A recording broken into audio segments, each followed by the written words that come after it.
आज है 21 अगस्त 2025 दिन गुरुवार। Welcome back to Clean News UP. चलिए देखते हैं उत्तर प्रदेश की 25 फटाफट बड़ी खबरों को। खाद की किल्लत पर अखिलेश का वार, किसानों पर लाठियां, सरकार हवा में। उत्तर प्रदेश में खाद की किल्लत से किसान बेहाल हैं और अब इस मुद्दे पर सपा अध्यक्ष अखिलेश यादव ने भाजपा सरकार को घेर लिया है। अखिलेश ने कहा कि भाजपा ने किसानों को झूठे सपने दिखाए, लेकिन आज किसान अपनी फसल के लिए यूरिया तक नहीं पा रहे हैं। अयोध्या समेत कई जिलों में किसानों की लंबी लंबी लाइनें लगी हैं, लेकिन खाद नहीं मिल पा रही। हालात इतने बिगड़े कि किसानों पर लाठियां तक चलाई जा रही हैं। अखिलेश बोले कि भाजपा सरकार किसानों को खाद तक उपलब्ध नहीं करा पा रही, कानून व्यवस्था संभाल नहीं पा रही और हवा में जी रही है। कुशीनगर में बनेगा सीएम कंपोजिट विद्यालय, प्राइमरी से 12वीं तक पढ़ाई एक ही जगह। कुशीनगर जिले के छात्रों के लिए बड़ी खुशखबरी है। यहां मुख्यमंत्री मॉडल कंपोजिट विद्यालय का निर्माण होने जा रहा है, जहां बच्चों को प्राइमरी से लेकर कक्षा 12वीं तक की पढ़ाई एक ही कैंपस में मिलेगी। राज्य सरकार ने इसके लिए 24.05 करोड़ रुपए की प्रशासकीय और वित्तीय स्वीकृति प्रदान कर दी। निर्माण कार्य के लिए पहली किश्त के रूप में 12.02 करोड़ रुपए जारी भी कर दिए गए हैं।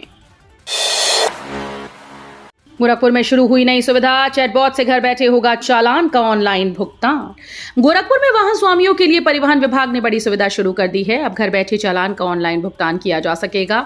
परिवहन विभाग के चैटबॉट पर वाहन स्वामी अपने मोबाइल नंबर से जुड़ी जानकारी प्राप्त कर तुरंत चालान देख सकेंगे। इसके बाद बिना किसी देरी के ऑनलाइन पेमेंट किया जा सकेगा।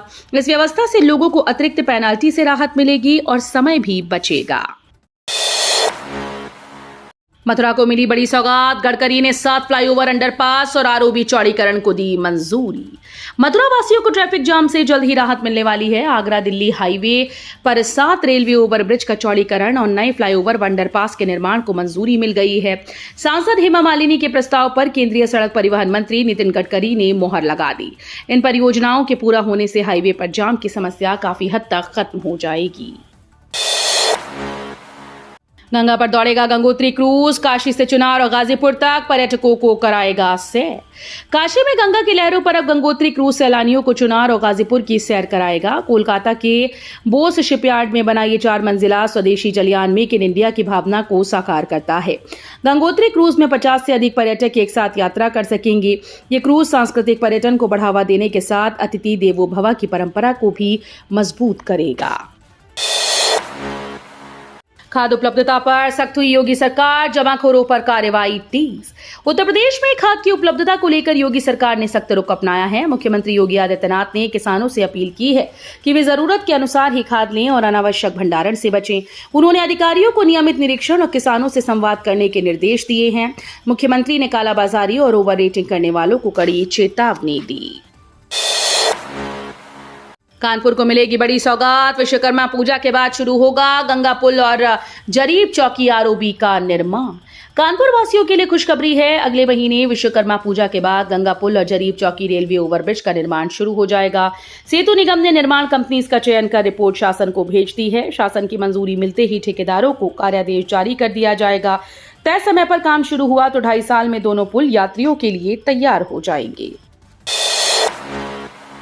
वाराणसी के 18 वार्ड में सीवर पेयजल डीपीआर अटकी, 4 लाख लोग संकट में। वाराणसी शहर के 18 वार्ड में सीवर और पेयजल की नई पाइपलाइन बिछाने की डिटेल प्रोजेक्ट रिपोर्ट समय पर शासन को न भेजे जाने से बड़ी लापरवाही सामने आई। जून में ये डीपीआर भेजी जानी थी, लेकिन अभी तक प्रक्रिया पूर्ण नहीं हुई। नतीजतन जर्जर लाइन से ही पानी की आपूर्ति जारी रहेगी। इससे लीकेज और कम प्रेशर की समस्या बनी रहेगी और कई बार गंदा पानी भी लोगों के घरों तक पहुंचेगा। रेलवे ट्रैक के बीच लगेगा 70 मीटर सोलर पैनल, बरेका ने बनाई हटाने की खास व्यवस्था। बनारस रेल इंजन कारखाना ग्रीन एनर्जी की दिशा में बड़ा कदम उठाने जा रहा है। ट्रैक के बीच 70 मीटर लंबा सोलर पैनल सिस्टम 2 महीने के भीतर लगाया जाएगा। इससे पहले भी बरेका ने देश का पहला रिमूवेबल सोलर पैनल सिस्टम स्थापित किया था। इस सोलर पैनल से बिजली उत्पादन होने पर बाहरी बिजली आपूर्ति की जरूरत कम होगी और रेलवे को बचत के साथ आत्मनिर्भरता मिलेगी। मुरादाबाद में 1 सितंबर से महंगी होगी जमीन, सर्कल रेट में 15 से 20% तक बढ़ोतरी। मुरादाबाद जिले में जमीन खरीदना अब और महंगा हो जाएगा। जिला प्रशासन ने सर्कल रेट की अंतिम सूची जारी कर दी, जिसमें 15 से 20% तक बढ़ोतरी की गई। नए सर्कल रेट 1 सितंबर से लागू होंगे। डीएम ने बताया कि 26 अगस्त तक लोग आपत्तियां दर्ज करा सकेंगे। बढ़ोतरी के बाद बुद्धि विहार की जमीन सिविल लाइंस और रामगंगा विहार आशियाना से भी महंगी हो जाएगी। अलीगढ़ में आज मनाया जाएगा हिंदू गौरव दिवस। कल्याण सिंह की चतुर्थ पुण्यतिथि पर पहुंचेंगे सीएम योगी। अलीगढ़ में आज पूर्व मुख्यमंत्री कल्याण सिंह की चतुर्थ पुण्यतिथि पर हिंदू गौरव दिवस मनाया जाएगा। ताला नगरी में होने वाले इस कार्यक्रम में मुख्यमंत्री योगी आदित्यनाथ समेत केंद्र और प्रदेश सरकार के कई मंत्री शामिल होंगे। मुख्यमंत्री योगी अपराह्न 1 बजे हेलीकॉप्टर से अलीगढ़ पहुंचेंगे और कार्यक्रम में सम्मिलित होने के बाद दोपहर 2:15 बजे प्रस्थान करेंगे। उनकी यात्रा को देखते हुए जिला प्रशासन ने और पुलिस ने सुरक्षा के पुख्ता इंतजाम किए हैं। यूपी में औद्योगिक प्रतिष्ठानों को मिली अनुमति, अब चला सकेंगे skill development centre. Uttar Pradesh में अब औद्योगिक प्रतिष्ठान स्किल डेवलपमेंट सेंटर चला सकेंगे। कानपुर पहुंचे व्यावसायिक शिक्षा और कौशल विकास विभाग के निदेशक अभिषेक सिंह ने बताया कि उद्योगों की जरूरत के अनुसार युवाओं को कुशल बनाने की दिशा में यह कदम उठाया गया है। उन्होंने राजकीय औद्योगिक प्रशिक्षण संस्थान पांडुनगर का निरीक्षण किया।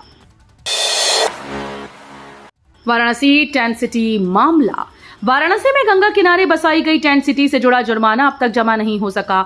इस लापरवाही पर मंगलवार को राष्ट्रीय हरित अधिकरण में सुनवाई हुई। करीब 7 मिनट तक चली सुनवाई में एनजीटी ने यूपी सरकार से पूछा कि अब तक जुर्माने की राशि क्यों नहीं वसूली गई। इस पर सरकार ने अतिरिक्त समय की मांग की। ट्रिब्यूनल ने मामले की अगली सुनवाई की तारीख 8 अक्टूबर तय की। गौरतलब है कि टेंट सिटी चलाने वाली कंपनीज पर जुर्माना लगाए जाने के बावजूद 2 साल बाद भी वसूली नहीं हो सकी। यूपी में फर्जी डिग्री वाले 22 शिक्षक बर्खास्त, वेतन वसूली और एफआईआर का आदेश। उत्तर प्रदेश के शिक्षा विभाग में बड़ा फर्जीवाड़ा पकड़ा गया। सहायक अध्यापक पदों पर हुई नियुक्तियों की जांच में 22 शिक्षकों के प्रमाण पत्र फर्जी पाए गए। माध्यमिक शिक्षा विभाग ने इसकी सेवाएं तत्काल समाप्त करने के साथ ही अब तक मिले वेतन की वसूली का आदेश दिया। इसके साथ ही सभी पर एफआईआर दर्ज कराने के निर्देश भी दिए गए।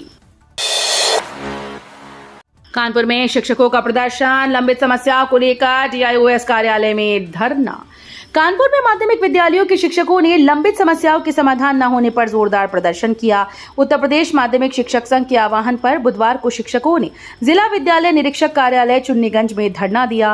प्रदेश उपाध्यक्ष हेमराज सिंह गौर ने चेतावनी दी कि यदि जिला और मुख्यालय स्तर पर शिक्षकों की समस्याओं का जल्द निराकरण न किया गया तो आंदोलन को सड़क पर उतरकर और भी तेज किया जाएगा।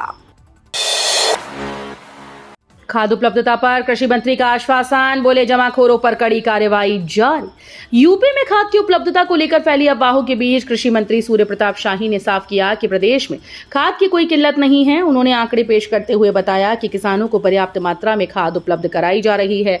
मंत्री ने कहा कि जमाखोरी और कालाबाजारी करने वालों पर सख्त कार्रवाई की जा रही है। श्रावस्ती में यूरिया बिक्री में लापरवाही बरतने पर जिला कृषि अधिकारी को निलंबित किया गया। कासगंज में बर्ड फ्लू को लेकर सतर्कता, रामपुर से मुर्गी लाने पर रोक।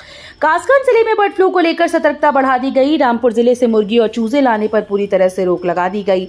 पशु चिकित्सा विभाग की टीम लगातार निगरानी कर रही है और जिले के मुर्गी फार्म से सैंपल लेकर जांच के लिए भेजे जा रहे हैं। अधिकारियों का कहना है कि संदिग्ध मामला सामने आते ही तुरंत बचाव के उपाय किए जाएंगे।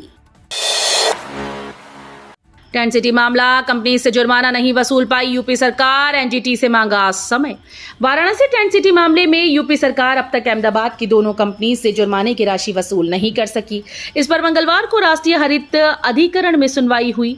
राज्य सरकार ने अतिरिक्त समय मांगा, जिसे स्वीकार करते हुए ट्रिब्यूनल ने अगली तारीख 8 अक्टूबर तय कर दी। सुनवाई 3 सदस्यीय पीठ चेयरपर्सन न्यायमूर्ति प्रकाश श्रीवास्तव, विशेषज्ञ सदस्य डॉक्टर ए सेंथिल और ईश्वर सिंह के समक्ष हुई। अखिलेश का भाजपा परिवार, भ्रष्टाचार के रिकॉर्ड टूटे, मतदाता सूची और एफिडेविट पर उठाए सवाल। समाजवादी पार्टी के अध्यक्ष अखिलेश यादव ने भाजपा सरकार पर जोरदार हमला बोला है। उन्होंने आरोप लगाया कि भाजपा सरकार भ्रष्टाचार की सरकार बन चुकी है, जहां विधायक वसूली एजेंट की तरह काम कर रहे हैं और ऊपर से संरक्षण में रंगदारी का खेल चल रहा है। अखिलेश ने कहा कि कमीशनखोरी के कारण सड़कें धंस रही हैं, पुल और टंकियां टूट रही हैं, जिससे लोगों की जान खतरे में है। राम मंदिर निर्माण संघर्ष गाथा होगी अंकित, समिति अध्यक्ष ने दी प्रगति की जानकारी। अयोध्या में राम मंदिर निर्माण समिति की बैठक रामकथा संग्रहालय में तीसरे दिन भी जारी रही। बैठक से पहले समिति अध्यक्ष नृपेंद्र मिश्र ने पत्रकारों से बातचीत में कहा कि श्री राम जन्मभूमि आंदोलन की संघर्ष गाथा मंदिर में अंकित की जाएगी, लेकिन किसी व्यक्ति विशेष का नाम नहीं जोड़ा जाएगा। उन्होंने बताया कि बैठक में परकोटा और लोअर प्रिंस से जुड़े कार्यों की समीक्षा की गई। धर्मपाल सिंह बोले, पंचायत और एमएलसी चुनाव से निकलेगा विधानसभा जीत का रास्ता। भाजपा प्रदेश महामंत्री धर्मपाल सिंह ने पार्टी पदाधिकारियों संग बैठक कर मिशन 2027 की रणनीति पर जोर दिया। उन्होंने कहा कि आगामी यूपी पंचायत और स्नातक एमएलसी चुनाव बेहद अहम हैं, क्योंकि इन्हीं के नतीजों से विधानसभा चुनाव की जीत का रास्ता निकलेगा। धर्मपाल सिंह ने क्षेत्र जिला आयोजन समिति, अनुसूचित मोर्चा और IT सेल के प्रतिनिधियों से कहा कि गिले शिकवे भुलाकर एकजुट होकर काम करें। गोरखपुर की दुकानों पर सजे चीन अमेरिका के अंगूर, कीमत 400 रुपए किलो तक। गोरखपुर में इन दिनों विदेशी अंगूर लोगों का ध्यान अपनी तरफ खींच रहे हैं। दिल्ली से मंगाए गए लाल और हरे अंगूर अमेरिका और चीन से आयातित हैं। दुकानदारों का कहना है कि अंगूर देसी किस्म की तुलना में अधिक चमकदार और बड़े आकार के होते हैं, इसलिए इनकी कीमत ज्यादा रहती है। फल मंडी के व्यापारी विवेक सोनकर ने बताया कि 6 किलो की एक पेटी अंगूर की कीमत करीब 1600 रुपए है। मेरठ में नमो भारत रैपिड और मेट्रो जल्द दौड़ेगी मोदीपुरम तक, ग्रीन सिग्नल का इंतजार। मेरठ वासियों का इंतजार अब खत्म होने वाला है। नमो भारत रैपिड रेल और मेट्रो को एक साथ मोदीपुरम तक चलाने की तैयारी पूर्ण हो चुकी है। पहले योजना थी कि रैपिड और मेट्रो को शताब्दी नगर तक चलाया जाएगा, लेकिन अब इसे सीधे मोदीपुरम तक शुरू करने की तैयारी है। मेरठ साउथ से शताब्दी नगर तक फरवरी से ट्रायल रन हो रहा है, जबकि 27 जून से दिल्ली के सराय काले खां से मोदीपुरम तक रैपिड का ट्रायल रन सफलतापूर्वक जारी है। पीलीभीत टाइगर रिजर्व में ड्रोन उड़ाना पड़ा महंगा, युवक पर 1 लाख जुर्माना। पीलीभीत टाइगर रिजर्व के कोर एरिया में ड्रोन उड़ाकर वीडियो बनाना एक युवक को भारी पड़ गया। डीएफओ ने सख्ती दिखाते हुए ड्रोन जब्त कर लिया और आरोपी पर 1 लाख रुपए का जुर्माना ठोका। दरअसल 2 दिन पहले ड्रोन से बनाया गया ये वीडियो सोशल मीडिया पर वायरल हुआ, जिसके बाद अधिकारी हरकत में आए। मामला टाइगर रिजर्व के माला रेंज का है, जहां माधो टांडा पीलीभीत जंगल मार्ग से अवैध रूप से प्रवेश कर ड्रोन उड़ाया गया था। यूपी में मौसम विभाग की चेतावनी, अगले 4 दिन झमाझम बारिश, उमस से मिलेगी राहत। राजधानी लखनऊ समेत पूरे उत्तर प्रदेश में मौसम ने करवट ली है। लखनऊ के कई इलाकों में झमाझम बारिश हुई, जिससे लोगों को उमस भरी गर्मी से राहत मिली। मौसम विभाग के मुताबिक अगले 4 से 5 दिन तक रुक रुक कर बारिश का सिलसिला जारी रहेगा। इस दौरान राजधानी का तापमान 30 से 33 डिग्री और न्यूनतम 25 से 27 डिग्री सेल्सियस रहने की संभावना है। तो ये थी आज की 25 फटाफट बड़ी खबरें। अगर आपको न्यूज पसंद आई हो तो वीडियो को लाइक और शेयर जरूर करें। धन्यवाद।